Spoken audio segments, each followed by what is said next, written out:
Hi, folks. This is the introduction to Southern's Oroonoko, the stage play based on Aphra Behn's novella. We're going to pick up where we left off in class and talking a little bit about the importance of blackness and race to our understanding of this play.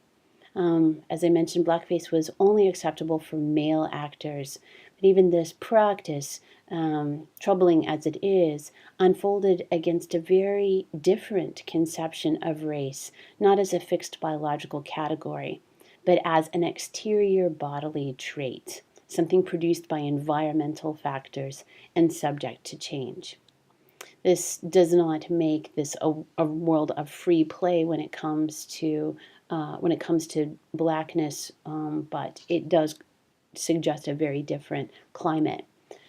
The key image for this play, reproduced in multiple iterations, of course, is a clear nod to Othello, but that dynamic is something that happens, of course, when white actresses are not blacked up, and that entails changing the narrative. Looking ahead to the end of the century, fascinating play called Obie or Three-Fingered Jack that was based on an actual escaped slave who lived with Maroons, cooperating with Indians in the Caribbean. And his name comes from the Caribbean religious practice that combines voodoo and Christianity called Obeah. So, if race is a mutable category in this period, that means that identity is not essential. One way that thinking can go, which we might call progressive, is that all subjects are potentially cosmopolitan. They can exist across different cultures, as Oroonoko does, as noble and good, and have a kind of interior self that transcends race or any other immediate marker of one's history. Oroonoko refers to the nobler part of me that is out of your reach. I think that's a reference to a kind of identity that this construction makes possible.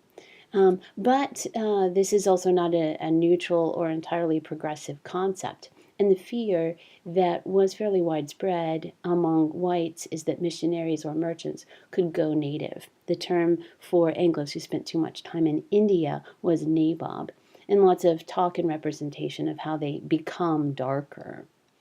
Now, a few moments on Behn's Oroonoko are in order here.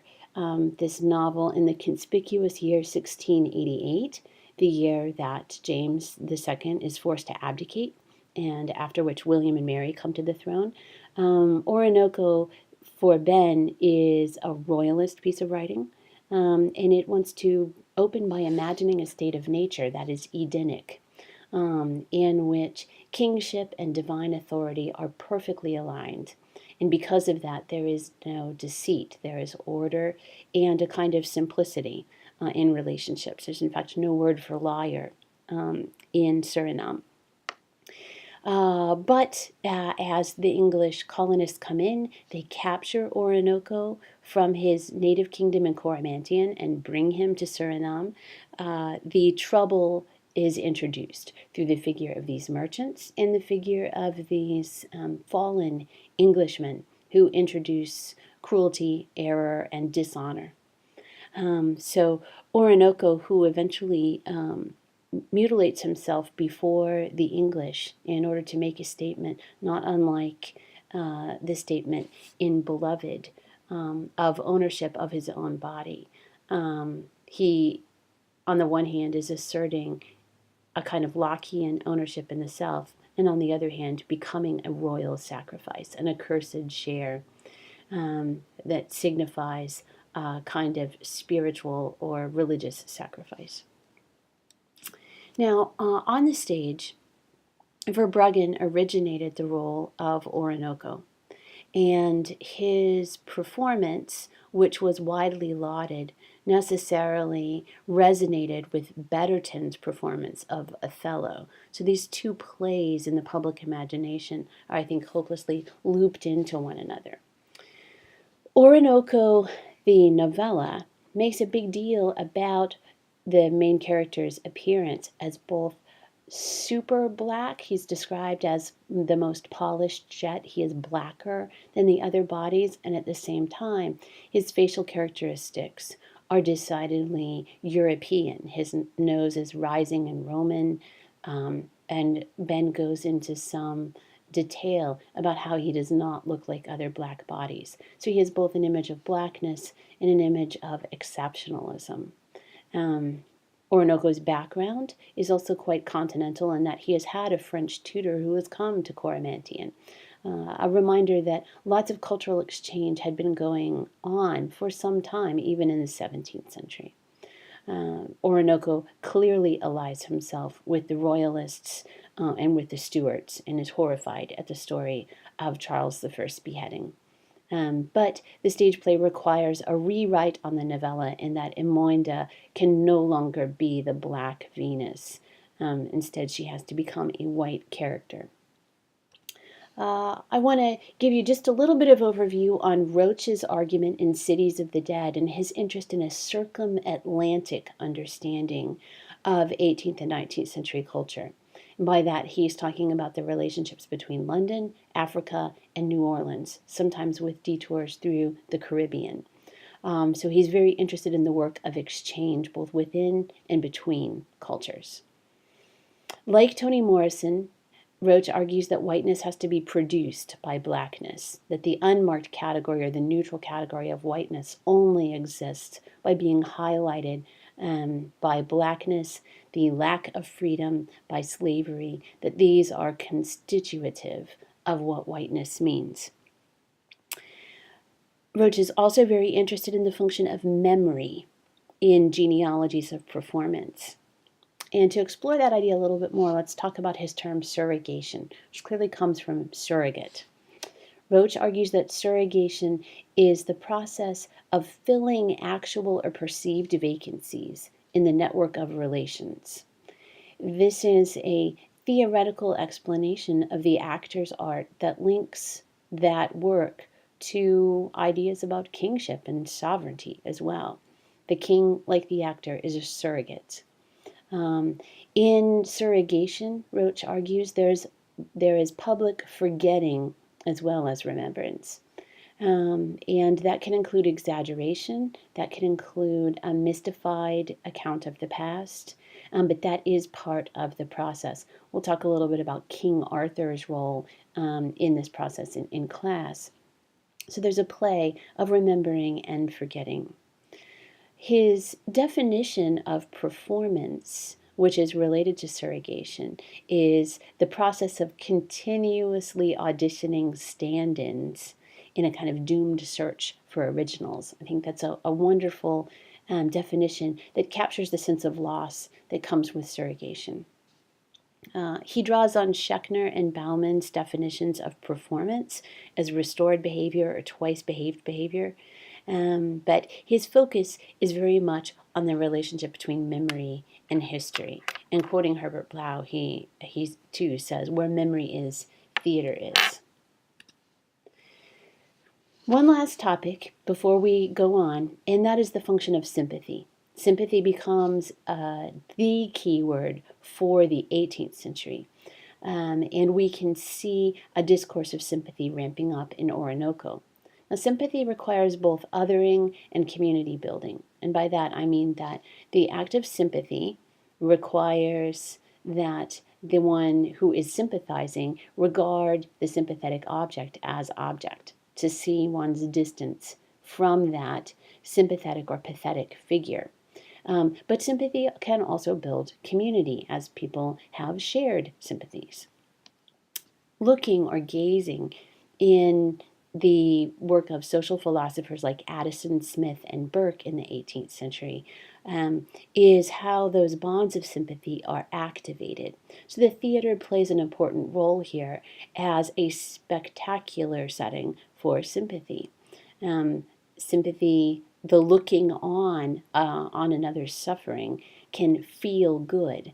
And by that, these theorists both talk about the pleasure of sympathy, but the cultivation of good feeling. And if we are in a Hobbesian, more material world in which historical accounts of authority and with that moral code no longer have the same kind of authority, then how do we find the good? Sympathy is a way to think about how communities can share a sense of the good. So it both affirms connection with the sympathetic object and distance from the sympathetic object, as well as connection to other sympathetic viewers. She tragedy is one of the kinds of drama that evolves in this period alongside of tragicomedies like Oroonoko. Many of these figure a queen or an imperiled female leader, and through sympathizing with those tragic female figures, we have a great deal of patriotic feeling cultivated. On the other side of the coin, Oroonoko, the Indian emperor, and the conquest of Granada are all plays that figure sympathetic others on the stage, often tortured bodies. Empress of Morocco had a famous scene of torture in its backdrop. And these objectified bodies, for whom we are supposed to have sympathy, but also a kind of mastery, are strange justifications or emollients, or we might even say deflections of feelings about the global slave trade. In thinking about how that looking and sympathetic looking played out in the history of Oroonoko, we've got the example of the Algonquin kings who come to see Oroonoko that Roach talks about in his chapter. I also pulled this report from 1749, again, a much later production, of two young Africans, as they are identified, who come sit in a box at the theater and are regarded as genteel members of the audience, but then become spectacle themselves upon, quote, seeing people of their own color on stage, seemingly in distress themselves. The men begin to cry. One is so overwhelmed by sympathetic feeling that he has to leave the audience. So they are both performing sympathy for the rest of the theater and becoming objects of sympathy themselves. Fascinating account. You can pause if you want to read it more carefully.